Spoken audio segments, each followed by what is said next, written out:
এটা হচ্ছিল আপনার ইয়ামাহা MT-15 বাইকের পেছনের সাসপেনশন। তো এটার সমস্যা ছিল, প্রেশার ছিল না, অয়েল লিকেজের সমস্যা ছিল। সে কারণে এটা এক ভাই আমার কাছে পাঠাইছিল আমার ভিডিও দেখে। তো কাজটা করতেছি দেখুন।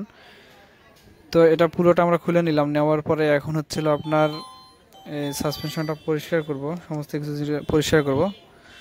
করানোর পরে একদম সেটিং করে দিব, দেওয়ার পরে একজন নতুন যেরকম ছিল ঠিক ওরকমই হবে। তো এটা হচ্ছিল আপনার ইয়ামাহা MT-15 বাইকের, দেখতে পাচ্ছেন। তো প্রেশার কিন্তু একদম আসছে। তো এখন এটা আমরা সুন্দর করে রিপিটটা করব, করার পরে আবার ফুল প্রেশারটা দেখব। তো দেখতে পাচ্ছেন, এই দেখুন একদম কিন্তু প্রেশার চলে আসছে। রিপিট করানোর পরে ফুল প্রেশারটা আসে।